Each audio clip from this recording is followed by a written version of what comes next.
Queasy's was shooting up and trying to break out Acorn's trio to prevent them from actually securing that out. It was literally instant. So good, and that's what makes Queasy's retake height, whether it's to actually then drop down and try and take a different position. Yeah. As long as you're all doing the same thing, that's what's most important. When you get teams that are trying to split, one's going up, two going down, it doesn't work. Queasy's got that team really, really well prepped, understanding it's my call, whether we go up, whether we go down, they're on the same page. And I kind of talked about it, right? They defended it. They defended against the take from Acorn. Yeah. Unfortunately, Malibuca's trio just way too aware of what's going up on the high ground. They kind of joined in on the fight. We're like, hey, listen, you guys can keep fighting, we'll take the height. That is crazy. We have a listen in from that last game. Let's see how things were going for Queasy. Watch our height. Move left and right now. Wait, take it, maybe take it. I have it, 100. I have it. Coming. I'm gonna get the next shot. Yeah, I think. You need to take. I got the chop now. Chop it. Chop. I'm coming back. I'm dead, I think. You got chopped again. You fine? Good. Can you come to me? One time, go high. I'm up. Did you guys get it? I'm saying you can save me, you know? Nice. Can you save me? I got rest. Drop your man. Calm down. I'm stand you guys. I have sickness. Go, okay. Go. I'm dead. You good? I don't care. I'm chugging. Yeah.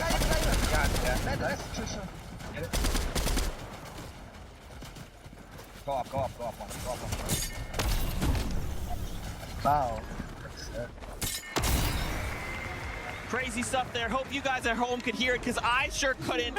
This crowd is going crazy. They stand behind Queasy, okay? Yeah, they know who they want to champion. They know who they want to win. Man, oh man, but for the trio, right, to be in this kind of situation, I love those adaptations. I'm almost curious, right?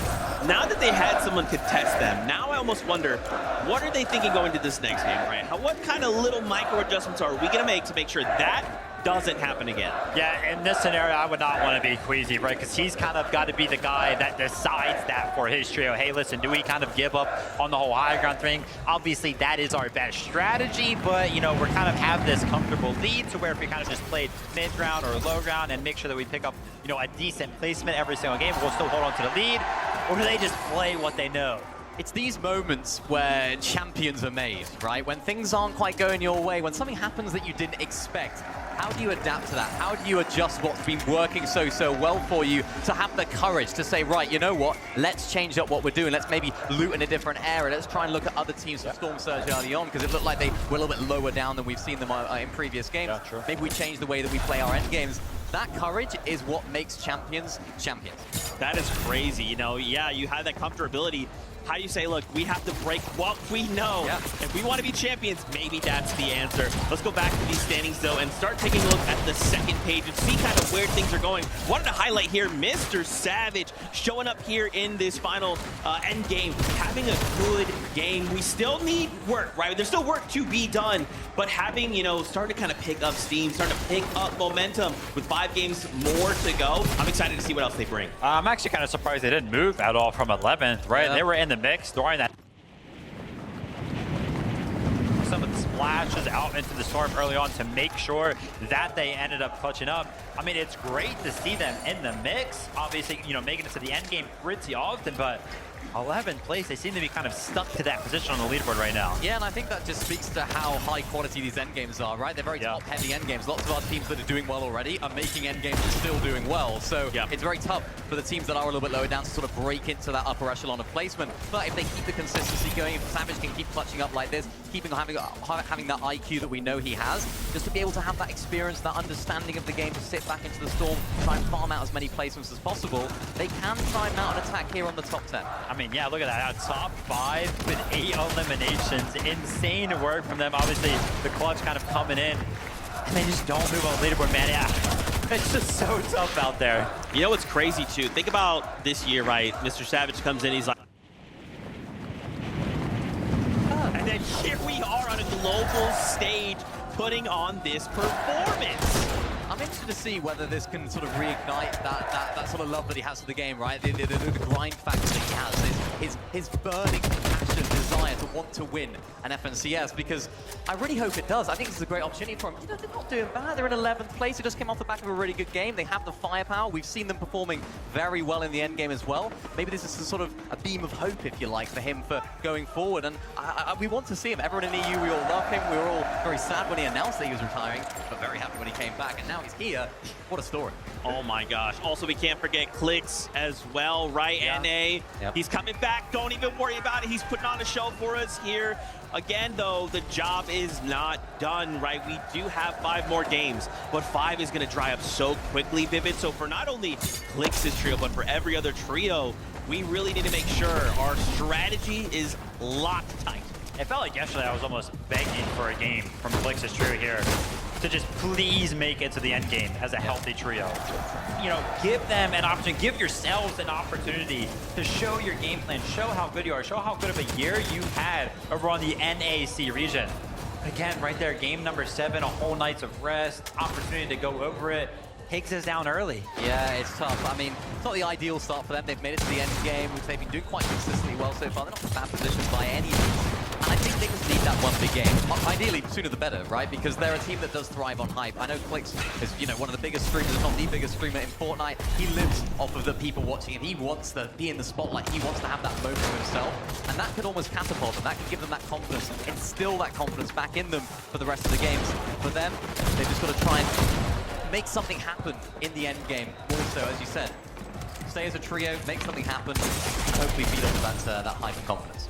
Maybe that's a VR and getting rallied by like the crowd, right? Like having them to push you over the line to kind of start to build that momentum. But I like what you called out, the sooner the better, right? And it's not even just them, it's everyone, right? These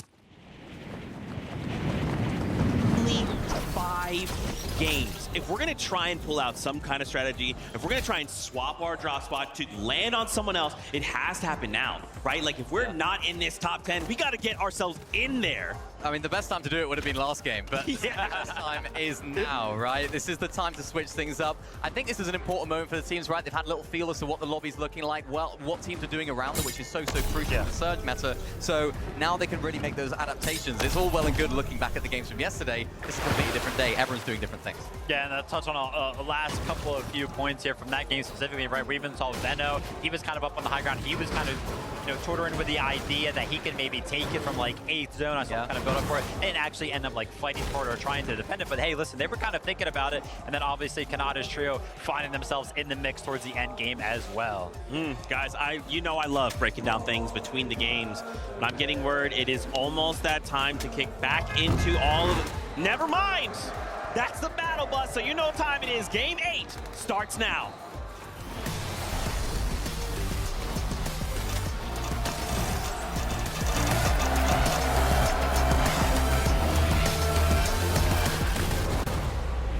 Having a little bit too much fun with it, but you know there's so much fun to go around. We just couldn't keep it all to ourselves, Jacob.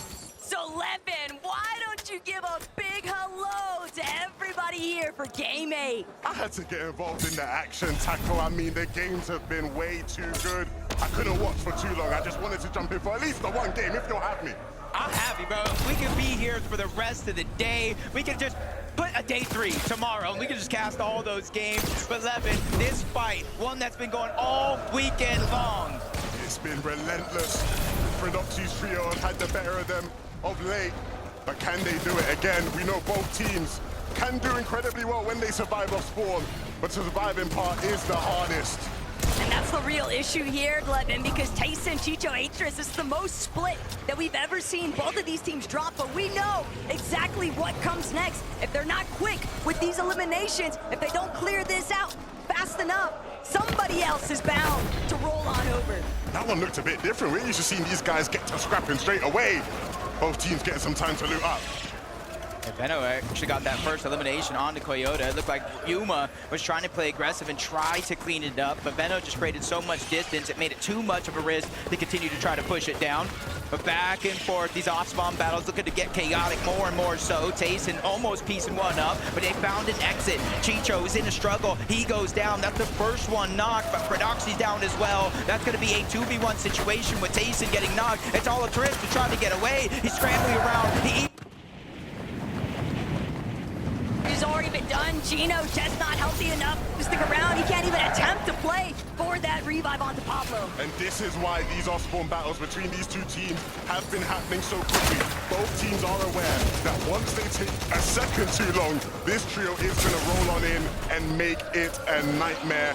Again, Gino able to get away, and maybe his trio still has hope in this game, but not the start either teams would have wanted that. And they're still going to have to revisit some other method to reestablish all of that lost surge from those full eliminations. But Gino, still, a bit of a mastermind play there. He knew the fail was the perfect moment. This is it right now. Uncontested yet again. The biggest difference from that last game to every other game before. There's more and more players looking up. There's more and more teams ready to contest it. But they realize there's only 6 games left throughout the entirety of the day. 5 now with 1 already done. And their chances to overcome that point deficit is going right out the window. I mean, you know, for watching it on the sidelines, it doesn't look like anything really can get in these guys' way. I think they've showed their ability to still get go their way. One of them still able to clutch. Can anything stop them till they tackle? And that's the thing, though, is can anything stop them? Not necessarily, but can anything catch up to them? There's nothing scarier, in my mind, than a wounded animal, and that's exactly the position that Peterbot Gold and Ritual have been in after yesterday. But Gazetta, Way, Scarpa, they picked up exactly what they needed to. Gino's not going to have that opportunity to try and play hero. Uh-oh, the 4th party overall. They're trying to move in. Braids, Visuals, and a Minish. They realize with 105 points, that's not nearly enough, or at least not close to what they thought they'd have. So they're now just going on the hunt. Eliminations, 4 points each. They look at Gabzetta, they look at Way and Scarpa. That's 12 possible points. 1 less team in their path, and a chance to try to at least steal away some of this loot and XP.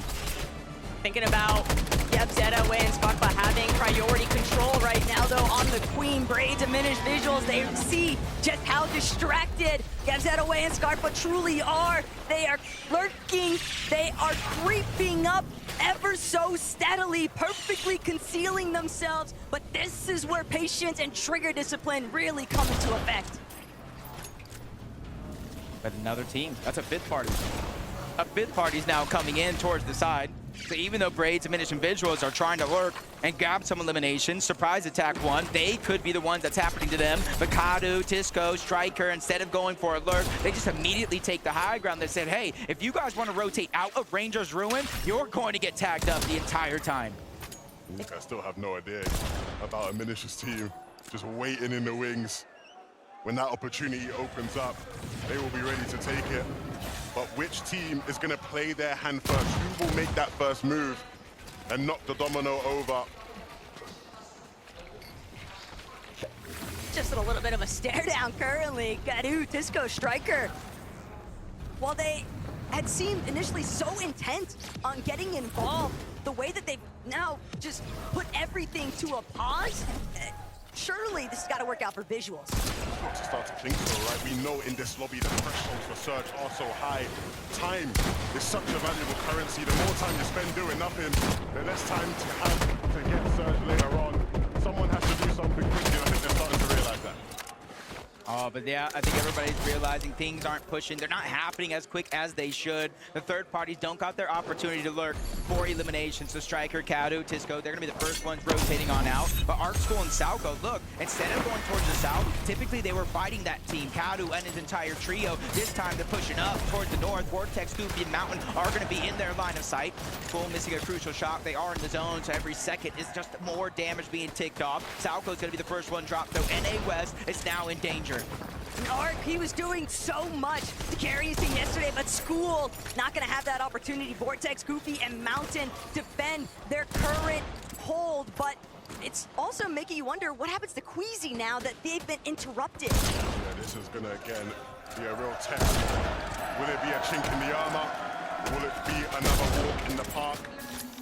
For our OXR HQ team, things looking like a walk in the park. I mean, we've seen them do this many of the games so far in this competition. And the crowd will chant for Vanya Bubu. They know things are looking good for their M8 boys right now. Oh! Pixie will be fine. I'm sure the revive will come through.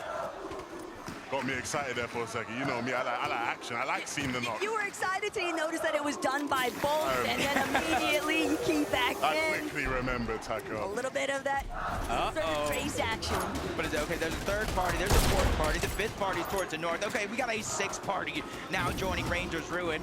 Honestly, when Rangers Ruin first appeared, this is the team that said, hey, we're ready to take a triple contested fight against Prodoxy and Taste Trio. They ended up changing things up a little bit, but now they're going back to that home base where they first called it. Now they're just trying to get damage onto anybody, and this might be a good plan for a team like Cold, Peterbot, and Ritual that's had struggles throughout the formula for success here. Also about the struggles, it's more that they've just been homeless. There's nowhere on the map that they've been able to establish themselves, but the crash pad from overhead, getting the jump onto Scarpa, that is a big opening factor here for Peterbot, Ritual, and Cold.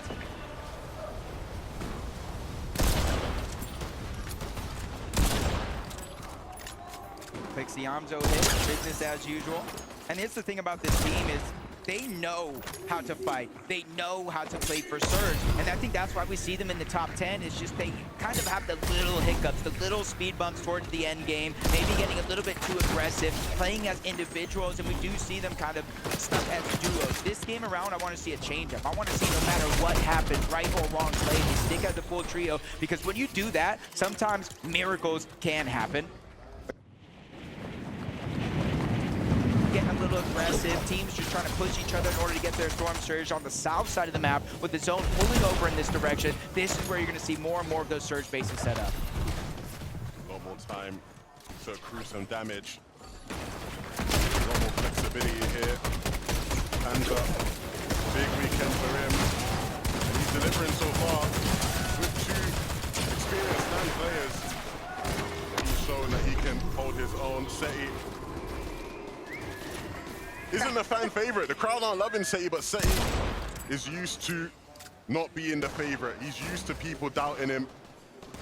And so he won't let that bother him too much. Still over here, the zone's kind of favoring them out of all three trios that are in this direction, but shots continue to pour in, and it doesn't even look like he knew exactly where those shots came from. And look, I fully understand that Peterbot, Ritual, and Cole, these guys are such prominent players on their region and just considered top players overall. But even still, there's only so many drops that you can actually practice efficiently, and that has been a real thorn in their sides throughout the classic. They drop down the Surge phase, and with that fall damage, that's easy Surge for them. It's raining loot and a chance for them to come back.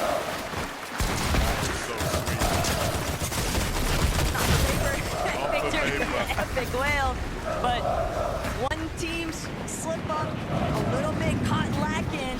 That's exactly what the adaptations you have to kind of anticipate heading into a day 2 format.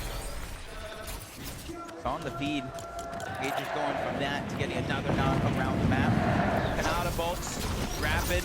They haven't had to move far from their actual initial drop spot. You see them saving the slurp truck down below for those extra heals. Seeing Rapid just kind of eye out the land right now. He is the IGL for the team, trying to figure out where players are currently at, deep in the zone, and where they need to start to rotate to, so they have the least congestion. And in the background, Easy, Swizzy, Staz, that's a team that you gotta think that Kanata just spotted out. And you know what they're looking for, Taco 11. They're looking for that bunker. They want it, but are they going to actually be able to grab it with Kanata, Bolts, and Rapid so close by? Be pressed to believe, hard pressed to believe that Kanata would let that one go for free. Same case scenario for his teammates, but Pig's team is Darm. They've just been playing their own methods, and it's worked out heavily for them. Team with such little experience, but you could never tell from watching them in the lobby. Set game plan, set structure, and excellent execution.